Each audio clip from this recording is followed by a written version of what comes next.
उत्तर प्रदेश की सरकार 5 लाख रुपए 1.5 बीघे ज़मीन और मुख्यमंत्री आवास देकर के ये साबित कर दिया है कि कहीं न कहीं उत्तर प्रदेश की पुलिस, उत्तर प्रदेश की सरकार कुछ न कुछ छिपाने की कोशिश ज़रूर कर रही है। हालांकि इस डेलीगेशन के जाने के बाद उसी गाजीपुर में किस तरह का माहौल होगा, क्योंकि पहले ही जिला अधिकारी ने लेटर जारी कर दिया है कि कोई भी प्रतिनिधि मंडल उस पीड़ित परिवार से मिलने के लिए नहीं आएगा, कोई भी कैंडल मार्च नहीं निकालेगा उस बिटिया के न्याय के लिए, कोई भी धरना प्रदर्शन, कोई भी जुलूस अब उस बिटिया के न्याय के लिए नहीं निकलेंगे। किस बिटिया के लिए? जो पिछड़ी जाति से आती है, जो विश्वकर्मा जाति से आती है। अगर सोचिए ये बात गलत होती, अगर सोचिए कहीं से अगर ये समाजवादी पार्टी या कांग्रेस के नेता राहुल गांधी को ये समझ में आता कि नहीं सचमुच उसने आत्महत्या की है, तो शायद अखिलेश यादव के इस डेलीगेशन में,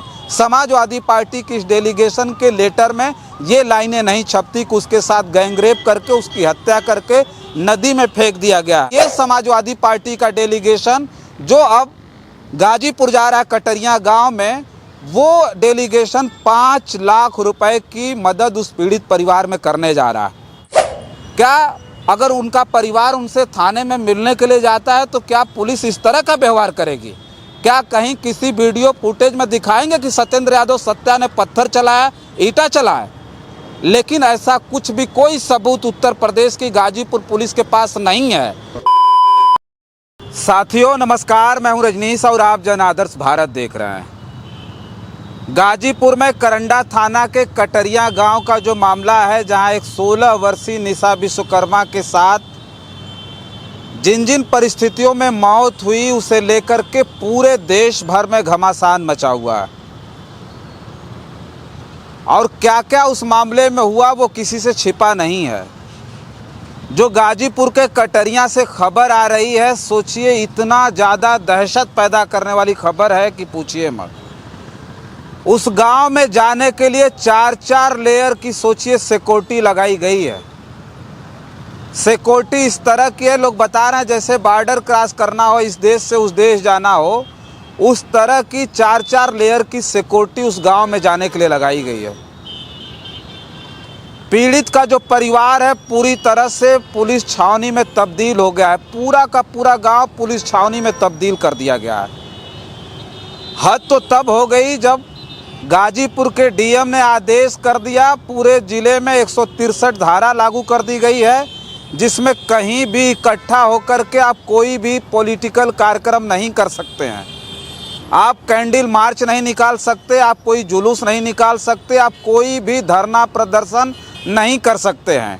उसके साथ साथ जो बात कोट की गई है कि कोई भी राजनीतिक दल या कोई भी व्यक्ति उस पीड़ित परिवार से मिलने के लिए उस गांव में प्रवेश नहीं करेगा, इस तरह का फरमान जनपद गाजीपुर के डीएम ने दिया है। सोचिए, ऐसे में गांव और बहुत बड़ी खबर निकल कर के आ रही है। समाजवादी पार्टी के मुखिया अखिलेश यादव ने ऐलान कर दिया है, फिर समाजवादी पार्टी का डेलीगेशन गाजीपुर के उसी कटरिया गांव जा रहा है, जहां निशा विश्वकर्मा की संदिग्ध परिस्थितियों में मौत हो गई है। और ये संदिग्ध परिस्थितियों में मौत हो गई, इसलिए मैं बार बार कह रहा हूं कि तमाम पत्रकारों के ऊपर चुन चुन करके मुकदमा दर्ज किया जा रहा है। लेकिन उससे बड़ी खबर यह है कि पिछले डेलीगेशन पर जिस तरह से ऐतराज़ जताया था वहां के आशुतोष सिंह आशू ने, जिसे अब लोग कथित तौर पर गुंडा और मवाली बता रहे हैं, उसके ऊपर कई आपराधिक मुकदमे हैं। सोचिए, और जिस बात पर उसने ऐतराज़ जताया था कि उस डेलीगेशन में जो कुछ लिखा गया था, जिसमें साफ तौर पर लिखा गया कि उस लड़की के साथ गैंगरेप हुआ और उसे मार करके गंगा नदी में फेंक दिया गया, इस बात पर उस आशुतोष सिंह आशू ने ऐतराज़ जताया था और कहा था कि जब तक ये सारी चीज़ें बदली नहीं जाएंगी तब तक हम इस गांव में समाजवादी पार्टी के डेलीगेशन को घुसने नहीं देंगे।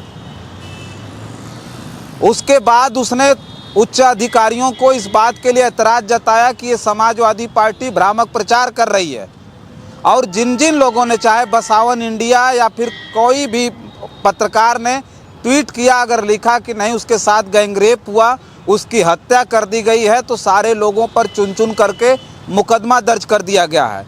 लेकिन राहुल गांधी ने जब ट्वीट किया तो उन्होंने भी साफ तौर पर गैंगरेप और हत्या का जिक्र किया था। उनके ऊपर भी खबर आ रही है कि एक्शन लिया गया है। उसके साथ साथ जो अब बहुत बड़ी खबर है, इस बार जो नया डेलीगेशन के लिए फिर से लेटर जारी समाजवादी पार्टी ने किया है, इस लेटर में भी समाजवादी पार्टी ने रेप और हत्या का जिक्र किया है। ये बहुत बड़ी खबर है। अगर जो बड़ी राजनीतिक पार्टियां हैं, बड़े नेता अगर रेप और हत्या का जिक्र कर रहे हैं तो कहीं न कहीं ये उत्तर प्रदेश की कानून व्यवस्था पर बहुत बड़ा सवालिया निशान है। पोस्टमार्टम की रिपोर्ट पुलिस के अनुसार ये बताती है कि उसका कोई रेप नहीं हुआ था, उसकी हत्या नहीं की गई थी और पूरे शरीर पर उसे कहीं भी इंजरी नहीं थी, किसी प्रकार की कोई चोट नहीं थी। लेकिन सवाल उठाने वालों ने ये उठाया कि जो लड़की गंगा नदी में छलांग लगाई, 1 फीट पानी के अंदर जो लड़की छलांग लगाती है या फिर गंगा नदी में अगर कोई लड़की छलांग लगाती है तो कैसे उसी पुल के नीचे उसकी डेड बॉडी मिल गई? क्या उत्तर प्रदेश की जो गाजीपुर की जो पुलिस है वो वहाँ जान लेकर के बैठी थी कि तुरंत किसी लड़की ने वहाँ छलांग लगाया, अपनी जान दे दी और वहीं से उसकी डेड बॉडी जो है वो बरामद हो गई? इस तरह के सवाल उठाए जा रहे हैं। कहा जा रहा है कि ये पूरी तरह से जो उत्तर प्रदेश की पुलिस है वो इस मामले को छिपाना और दबाना चाहती है।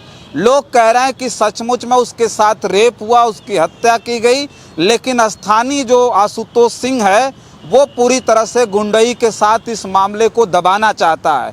जो स्थानीय जो पुलिस है करंडा की, वो पूरी तरह से इस मामले में लीपापोती कर रही है और पूरा का पूरा पुलिस महकमा, पूरा का पूरा प्रशासन मिला हुआ है। यहाँ तक कि पिछले दिनों जैसे ही उत्तर प्रदेश की कैबिनेट मंत्री ओम प्रकाश राजभर ने उस परिवार को 5 लाख रुपए, 1.5 बीघे ज़मीन का पट्टा और उसके साथ साथ मुख्यमंत्री आवास देने का जैसे ही ऐलान किया, उसके बाद से तो लोगों के दिमाग में ये बात पुख्ता हो गई कि सचमुच कुछ न कुछ तो है जो छिपाया जा रहा है, जो सच्चाई है वो निकल करके नहीं आ पा रही है।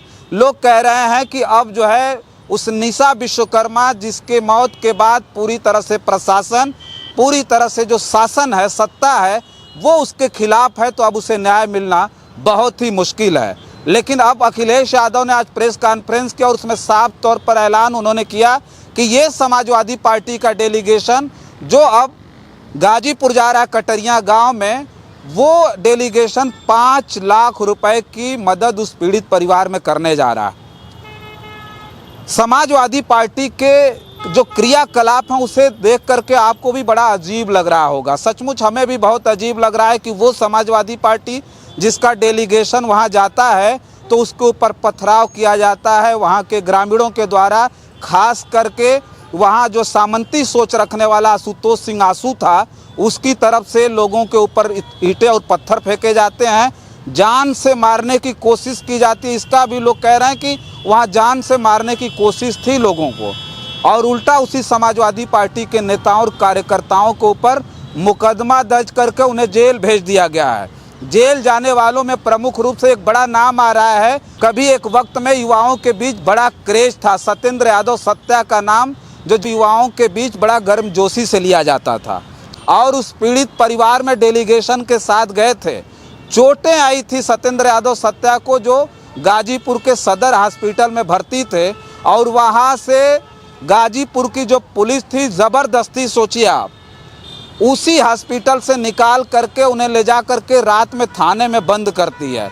और एक ऐसा नेता, सोचिए युवा नेता जो गरीबों, मजलूमों, किसानों की हमेशा बढ़ चढ़ के मदद की और उनकी आवाज़ बने, उन्हें इतना मार मारा करंडा थाना में कि पूछिए मत। कहा जा रहा है कि सत्येंद्र यादव सत्या भारतीय जनता पार्टी के नेताओं के टारगेट पर थे, प्रशासन के टारगेट पर थे, इसलिए उन्हें करंडा थाने में बुरी तरह से पीटा गया। ये हम नहीं कह रहे हैं, बल्कि उस परिवार ने पूरी तरह से आरोप लगाया है। उस परिवार के लोग जब सत्येंद्र यादव सत्या को रात में पकड़ करके पुलिस ले जाके बंद करती है, सुबह जब लोग उनके परिवार के लोग मिलने के लिए जाते हैं तो सोचिए पुलिस वहाँ उन्हें खदेड़ती है, उन्हें मारने के लिए दौड़ती है। ये हाल इस वक्त उत्तर प्रदेश की जीरो टॉलरेंस वाली पुलिस का है। मैं पूछना चाहता हूँ उत्तर प्रदेश के डीजीपी से कि क्या उत्तर प्रदेश की पुलिस का राइट है ये कि वो किसी को भी पकड़ करके ले जाएं तो उसे थाने में बंद करके पीटें? या फिर उनके परिवार के लोग अगर किसी बंद व्यक्ति से मिलने जाता है जो गुंडा मवाली नहीं था। सत्येंद्र यादव सत्या एक बड़ा नाम, एक बढ़िया नेता, सोचिए पूर्वांचल में एक अच्छा नाम सत्येंद्र यादव सत्या का है। क्या अगर उनका परिवार उनसे थाने में मिलने के लिए जाता है तो क्या पुलिस इस तरह का व्यवहार करेगी? क्या कहीं किसी वीडियो फुटेज में दिखाएंगे कि सत्येंद्र यादव सत्या ने पत्थर चलाया, ईंटा चलाया? लेकिन ऐसा कुछ भी कोई सबूत उत्तर प्रदेश की गाजीपुर पुलिस के पास नहीं है। लेकिन फिर भी इस तरह का जो प्रपंच था उत्तर प्रदेश की उसी गाजीपुर की पुलिस का था, जो इस तरह के सोचिए बर्ताव समाजवादी पार्टी के नेताओं के साथ किए। लेकिन जो बहुत बड़ी खबर निकल कर के आ रही है वो खबर ये है कि समाजवादी पार्टी का डेलीगेशन, ये सब कुछ होने के बाद भी सोचिए चुन चुन करके इनके नेताओं के मारे जाने के बाद भी समाजवादी पार्टी का डेलीगेशन फिर पहुंच रहा है। वो भी तब जब अखिलेश यादव को खुद ठीक एक दिन बाद यानी 28 तारीख को ये डेलीगेशन उनका जा रहा है, और एक दिन के बाद यानी 29 अप्रैल को अखिलेश यादव खुद कटरियां जाएंगे। उनका पहले से ही कार्यक्रम निर्धारित है। उससे पहले उन्हें रोकने के लिए सोचिए राज्यसभा सांसद गाजीपुर की जो है डॉक्टर संगीता बलवंत, उन्होंने लेटर लिखा मुख्यमंत्री को कि इन्हें आने से रोका जाए। वो अगर यहाँ आएंगे तो यहाँ की कानून व्यवस्था बिगड़ जाएगी।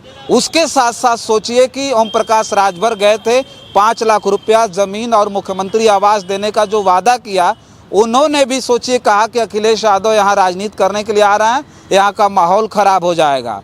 पीयूष राय ने तो बहुत कुछ बोल दिया। पीयूष राय के बारे में हमने बहुत कुछ बताया। हालांकि उत्तर प्रदेश के लोग पीयूष राय जैसे नेताओं का कितना लोड लेते हैं वो हमें पता नहीं है, वो उत्तर प्रदेश के लोग, गाजीपुर के लोग जानते हैं। लेकिन एक बात तो साफ है कि समाजवादी पार्टी ने ये निर्णय कर लिया है कि उस निशा विश्वकर्मा यानी विश्वकर्मा परिवार की उस 16 वर्षीय नाबालिग बेटी को किसी भी कीमत पर न्याय मिलना चाहिए। अगर सोचिए ये बात गलत होती, अगर सोचिए कहीं से अगर ये समाजवादी पार्टी या कांग्रेस के नेता राहुल गांधी को ये समझ में आता कि नहीं सचमुच उसने आत्महत्या की है, तो शायद अखिलेश यादव के इस डेलीगेशन में, समाजवादी पार्टी की इस डेलीगेशन के लेटर में ये लाइनें नहीं छपती कि उसके साथ गैंगरेप करके उसकी हत्या करके नदी में फेंक दिया गया है।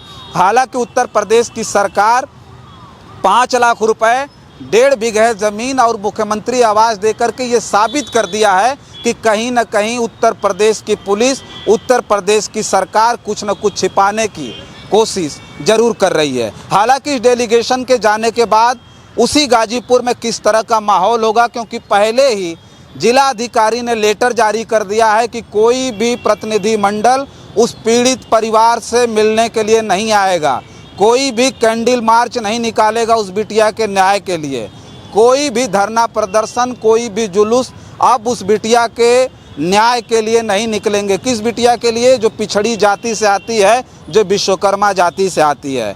जो समाजवादी पार्टी ने निर्णय लिया है, अखिलेश यादव ने जो निर्णय लिया है कि उस विश्वकर्मा परिवार को किसी भी कीमत पर न्याय मिलना चाहिए, उसे लेकर के आपकी क्या प्रतिक्रिया है कमेंट बॉक्स में ज़रूर लिख कर बताइएगा।